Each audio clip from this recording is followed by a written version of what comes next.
The Nintendo Online Service. So when it came to gameplay footage that you can see while I'm talking about this, I said I'm just going to play NES games. Probably really poorly, so enjoy that. After many delays, Nintendo has finally pushed out their online service. So now you can go online and play games, do some cloud saving, and play some NES games, as well as a couple minor other things. The whole rollout seems very lackluster. I have to imagine Nintendo doesn't even want to do this. They have to know they're going to lose a great deal of their online players due to the fact it was free previously. The problem with the online service is that it's pretty much a year and a half too late. If this had been part of the Switch from day one, I think I might be more forgiving. Now it seems like a, hey, everyone else is doing it, why not us mentality. Now since Nintendo has broken up the online service into 5 parts in their presentation, I figured I would do that as well. Online play, NES games, cloud saves, the smartphone app, why they would ever bring up that dumpster fire, I have no idea, and special offers. Let's get the smartphone app and the special offers out of the way. The smartphone app is terrible. The whole gimmick is that you can talk to people that you're playing games with. It was a joke when it was released, and it's still a joke. No one except the most hardcore online gamers are going to use this thing to talk to their teammates. Because that's what phones, Skype, and Discord are for. Sure, it gives you information about the games you play,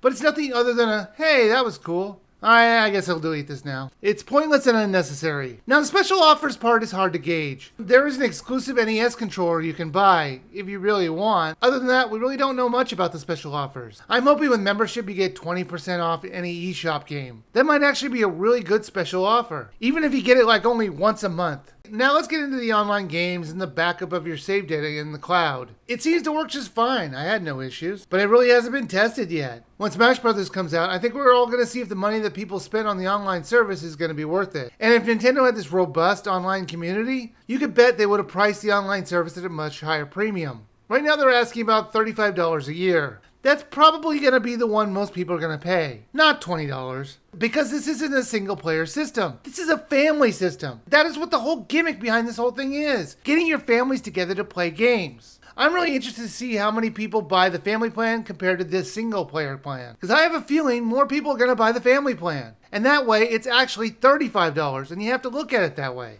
Now I could be wrong and people might not buy accounts for their kids. But when they're offering 8 accounts for $35 or 1 account for $20, I have to assume most people are going to go for the better option. Now when I say better, that only comes to the price. Setting up other family members in your online plan is a pain in the ass.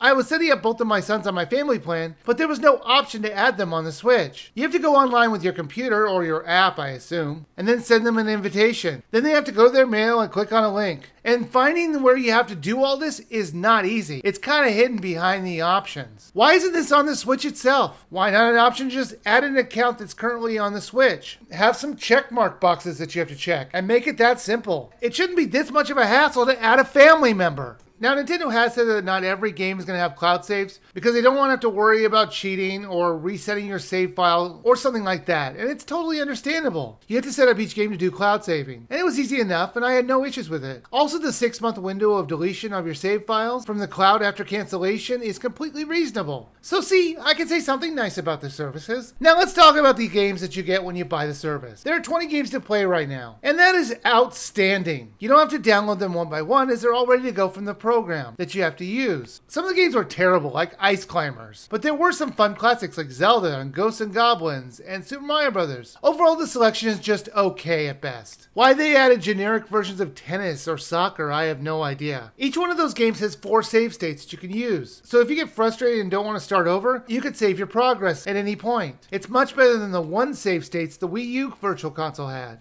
You can change the way the screen looks. You can have it 4:3 pixel perfect or CRT mode if you really want to play the game the way it looked on your old TV from the 80s. There's also online play if you have another friend who has the service and wants to play with you. I wish this had more of a free to play with any random stranger option. I wasn't able to test this because I didn't know anyone who spent the money on this service. So if you put this all together, is it worth the $35 a year or $20 a year if you're all alone? Right now, it kind of depends on what you want to do with it. I usually have a buy, sale, or skip rating system, but honestly, it could be buy or skip depending on what you want it for. I would have really loved a cheaper option to this whole service, like $20 a year and $5 to add 1 person to your service, in case you don't need 7 extra family member slots. Or how about an even cheaper option that doesn't have access to the NES games and it's just online gaming with cloud saves for like $14.99 a year. Nintendo really doesn't have a good online community when it comes to gaming. In fact, you could say other than ARMS and Splatoon 2, it's dead. Now, you could say Fortnite is pretty popular to play on the Switch, and that could be true. But funny enough, it's exempt from the paywall of the online service, so it doesn't really matter in this context. If you're buying it to play games online, then yeah, it's worth a buy. If you have a family who all play with the Switch, I would suggest the $35